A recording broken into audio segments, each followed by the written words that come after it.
আমরা আজকে নারায়ণগঞ্জে এসেছিলাম। আমাদের ভাই মোহাম্মদ আমানত ভাই তিনি শহীদ হয়েছেন।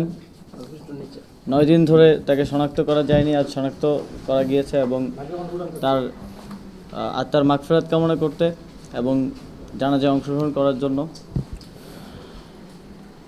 আমাদের এই আন্দোলনে সারা দেশে সহস্র শহীদ এবং প্রায় 20,000 আহত, অনেকের অঙ্গহানি হয়েছে, অনেকে সারা জীবনের জন্য অন্ধ হয়ে গেছেন। এই ত্যাগ, এই তিতিক্ষার বদলে আমরা একটি নতুন বাংলাদেশ পেয়েছি। আমানত ভাই বাংলাদেশকে আমাদের হাতে আমানত রেখে গেছেন। তিনি তার জীবন দিয়ে আমাদেরকে দায়িত্ব দিয়ে গেছেন এই বাংলাদেশকে নতুনভাবে সাজানোর, জন আকাঙ্ক্ষা অনুযায়ী গড়ে তোলার।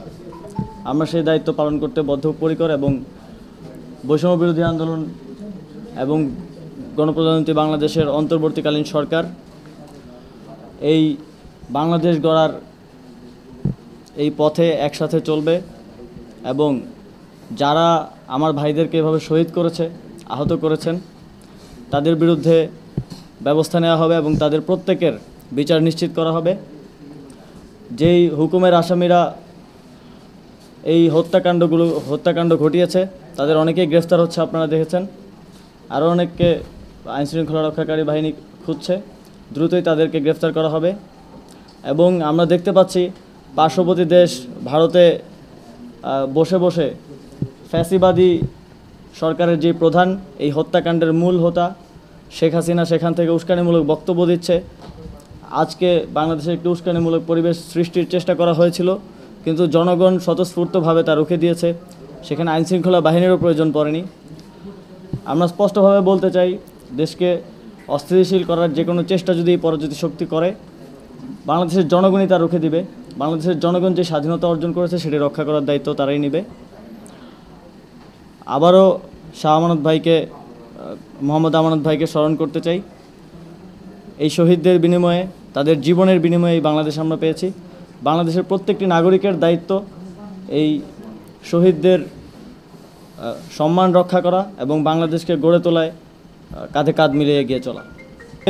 আপনারা দেখতে পেয়েছেন পুলিশ ইতিমধ্যেই তাদের দায়িত্বে আসা শুরু করেছে এবং প্রত্যেকটি জায়গায় তারা দায়িত্ব নিচ্ছেন এবং আইনশৃঙ্খলা রক্ষায় এগিয়ে আসছেন এবং যারা গত হত্যাকাণ্ডের জন্য দায়ী তাদেরকে গ্রেফতার কার্যক্রমে চলমান আছে। তরুণ সমাজের প্রতিনিধি হিসেবে এবং এই গণ অভ্যুত্থানের প্রতিনিধি হিসেবে আমরা যেই জন আকাঙ্ক্ষার ভিত্তিতে এই গণ অভ্যুত্থান ঘটেছে এবং মানুষ যেই পুরো রাষ্ট্রের সংস্কারের উদ্দেশ্যে রাজপথে নেমে এসেছিল তা পূরণ করা এবং বাস্তবায়নের জন্য আমরা সর্বোচ্চ চেষ্টা করব এবং মানুষের কথাগুলো, ছাত্রদের কথাগুলো ক্যাবিনেটে রাষ্ট্রের সর্বোচ্চ পর্যায়ে তুলে ধরা এবং বাস্তবায়নের জন্য চেষ্টা করে যাব।